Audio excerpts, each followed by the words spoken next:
Tonight, more calls for change after 13 investigates exposed devastating fires inside of Indiana's oldest prison. Those fires resulted in horrible injuries and deaths as inmates literally burned alive. Our senior investigative reporter Bob Siegel is in studio. He's got more disturbing details, and you've discovered these fires are continuing. Yeah, Scott, these new reports that we've just obtained, they show dozens of new fires at Indiana State Prison in just the past year. And the scope of the problem is now forcing state leaders to pay attention.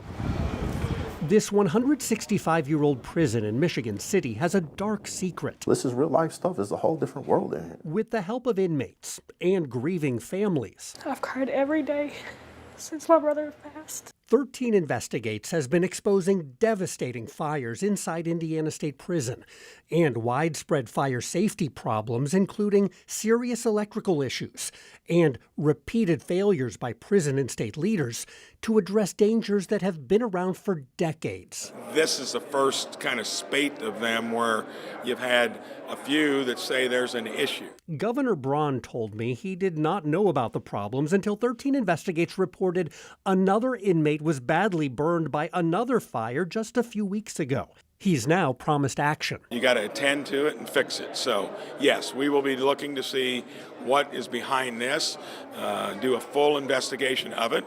Once it happens on my watch, we're going to get to the bottom of it. But 13 Investigates has learned this is not the first time an inmate has been burned at Indiana State Prison on Governor Braun's watch. 13 News just obtained a new batch of fire incident reports from the prison. They show dozens of fires since the governor took office 15 months ago. And at least 3 of those fires required inmates to go to a hospital, including Adam Schaefer, who was badly burned about 2 weeks ago. His parents say Adam is still in critical condition and fighting for his life. 65% of his body is burned. So this is significant. These latest fire incident reports reveal not only injuries, but also the same ongoing fire safety problems that 13 Investigates highlighted in our documentary. Multiple cell fires resulting from sparking and faulty electrical outlets, a problem inmates described happening all over the prison. You know, the sockets like that, sometimes they catch on fire on their own, you know what I mean? And I seen it with my own eyes. I was like, wow. The incident reports also highlight more problems involving staff training. During some recent fires, correctional officers did not know what emergency signal to call to get help. And in another fire, the report says officers were lost and didn't know what to do. The same problem inmates described following a fire that killed Josh Devine nearly a decade ago. None of them knew what they was doing. Park County.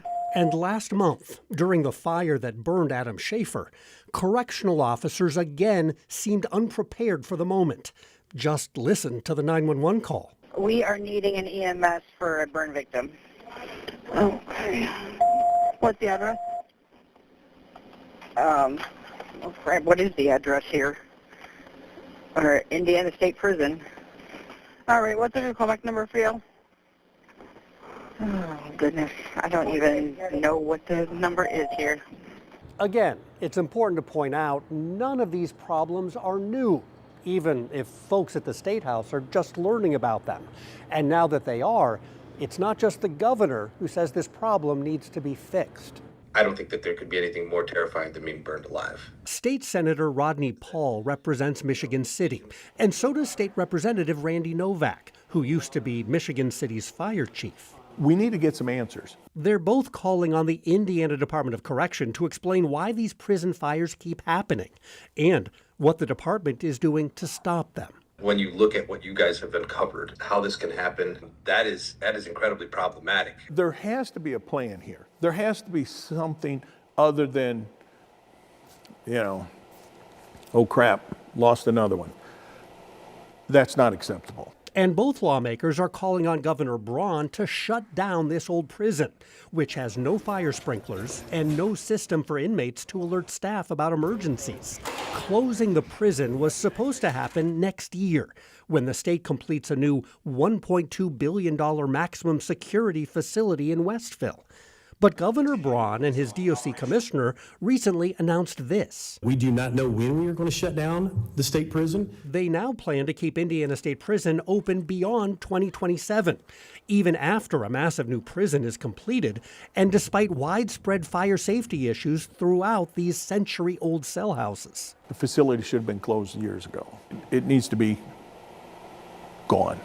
Let's move on from this facility. If this is still happening, it's very indicative that the fact that this is going to continue to happen. This is going to continue to cost, cost us injuries. It's going to continue to cost us in lawsuits, potentially. To me, it's just not worth it. They say if DOC will not find a closure date for the prison, Indiana lawmakers should. I think you guys have kind of forced the hand a little bit. I don't think anybody from the state wants another story like this. This is a common sense, doing what's right for human beings issue. This is not a Democrat, Republican. This is how in God's name are we allowing this to still happen? Again, the governor told me he's called for an investigation to get to the bottom of these injuries and deaths at Indiana State Prison. Last week, 13 Investigates sent the governor this 4-page letter outlining the problems we discovered, along with a list of questions about how those issues will be addressed. We haven't received a response yet, but we will certainly keep you posted as soon as we do. All right, Bob Siegel with 13 Investigates. And we want to remind you that you can watch this investigative documentary right now. Burned Alive has already been viewed well over 500,000 times since it was released a few weeks ago. You can see it on demand over on WTHR Plus or on WTHR's YouTube channel.